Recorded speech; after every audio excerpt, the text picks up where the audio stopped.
হয়েছে। এটা আপনার কেমন পরিকল্পনা? একজন কলেজে পড়ুয়া শিক্ষার্থীর চোখ কেড়ে নেওয়া হয়েছে।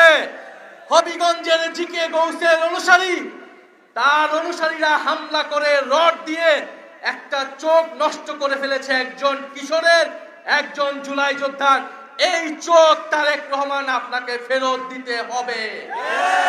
শেখ হাসিনা শত শত আমার ভাই বোনের চোখ নষ্ট করে গুলি করে আজকে দিল্লিতে নির্বাসিত।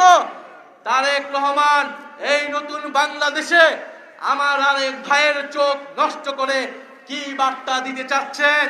বাংলাদেশের জনগণ এটা মেনে নেবে না। অবশ্যই সেই কিশোরের চোখ কিভাবে ফেরত দিবেন আমরা জানি না, কিন্তু সেই চোখ ফেরত না দেওয়া পর্যন্ত আমরা ঘর ছাড়ব না। আমরা জিয়াউর রহমানকে শ্রদ্ধা করি, বেগম খালেদা জিয়াকে শ্রদ্ধা করি, কিন্তু জিয়াউর রহমানের ছবি পোস্টার টানিয়ে, বেগম খালেদা জিয়ার ছবি পোস্টার টানিয়ে আপনারা সন্ত্রাস করবেন, জমি দখল করবেন, ভূমি দখল করবেন, এটা আমরা মেনে নেব না। বিগত 16 বছর এই দেশে মুজিবের নামে ব্যবসা হয়েছে, এখন আমরা জিয়াউর রহমানের নামে কোনো ব্যবসা হতে দেব না। অবিলম্বে জিয়া ব্যবসা বন্ধ করেন, সন্ত্রাসবাদ বন্ধ করেন, দেশে গণতন্ত্র প্রতিষ্ঠা করেন। কথা বলার অধিকার থাকতে হবে, জনগণের কর্মসংস্থানের অধিকার, জনগণের খাবারের অধিকার, সবকিছু নিশ্চিত করতে হবে, সংস্কার নিশ্চিত করতে হবে, বিচার নিশ্চিত করতে হবে। প্রিয় কানাইঘাটবাসী, আমরা স্পষ্ট নমুনা দেখতে পাচ্ছি আগামী স্থানীয় সরকারের নির্বাচনে কি হতে যাচ্ছে। এই সকল লাঠিয়াল বাহিনী সন্ত্রাসীদেরকে দিয়ে আবারও ভোট ট্রেকিং করা হবে, জনগণের অধিকার কেড়ে নেওয়া হবে। আপনাদেরকে সেটার জন্য প্রস্তুত থাকতে হবে। আমরা জাতীয় নির্বাচনে যে ইঞ্জিনিয়ারিং হয়েছে তা আমরা ঠেকাতে পারি নাই, কিন্তু স্থানীয় সরকার নির্বাচনে কোন ধরনের কারচুপি, কোন ধরনের লাঠিয়াল বাহিনী, কোন ধরনের সন্ত্রাসীদেরকে আমরা জায়গা করতে দেব না। কানাইঘাটবাসী প্রস্তুত থাকবেন, যদি স্থানীয় সরকার নির্বাচনেও আমরা পরাজিত হই, এই দেশের নব্য ফ্যাসিবাদ তৈরি হবে, নতুন স্বৈরাচার হতে হবে। আমরা সেটাকে রুখে দিব। আগামী স্থানীয় সরকার নির্বাচনে আপনারা ভোট দিবেন, জনগণের পক্ষে, জনপ্রতিনিধির পক্ষে কথা বলবেন, শাপলাকলি এবং এনসিপির পক্ষে দাঁড়াবেন। প্রিয় কানাইঘাটবাসী, আপনাদের এই কানাইঘাটে আমরা একজন প্রার্থীকে সমর্থন দিচ্ছি, তিনি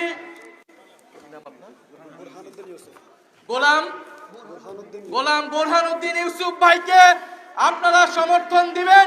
তিনি কানাইঘাটবাসীর জন্য কাজ করবেন, সন্ত্রাসের বিরুদ্ধে, চাঁদাবাজের বিরুদ্ধে, দখলদারদের বিরুদ্ধে কাজ করে যাবেন। এবং সীমান্তে যে হত্যাকাণ্ড হচ্ছে, মাদকের যে কারবারি হচ্ছে, সব জায়গায় দলীয় প্রশাসক নিয়োগ দেওয়া হচ্ছে, এই দলীয়করণের বিরুদ্ধে আপনারা কথা বলবেন। প্রিয় কানাইঘাটবাসী, আবারও দেখা হবে ইনশাআল্লাহ। স্বৈরাচার, চাঁদাবাজ, সন্ত্রাস এবং আধিপত্যবাদের বিরুদ্ধে আমরা একসাথে লড়ব। ইনকিলাব, ইনকিলাব, জিন্দাবাদ, জিন্দাবাদ। ক্ষমতা না জনতা, জনতা, জনতা। আপোষ না সংগ্রাম, সংগ্রাম, সংগ্রাম। দালালি না রাজপথ, রাজপথ, রাজপথ। ইনকিলাব, ইনকিলাব, জিন্দাবাদ, জিন্দাবাদ। আসসালামু আলাইকুম।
বিরুদ্ধে সেই বিরোধের ভাবে আমাদের গুম হয়েছে।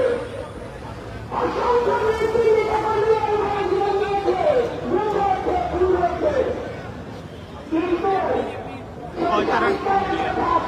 ভুলে গেছে।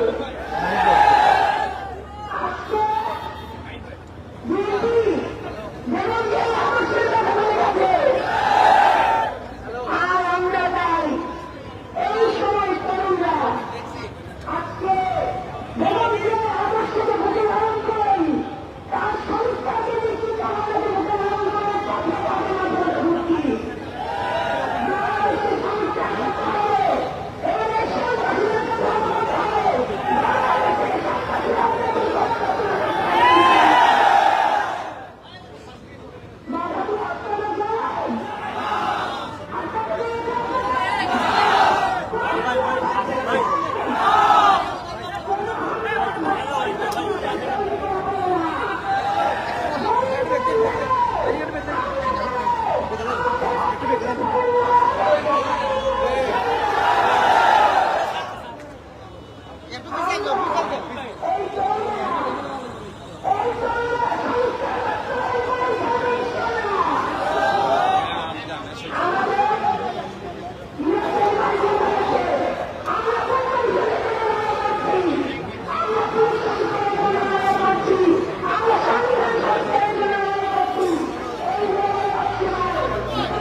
কিন্তু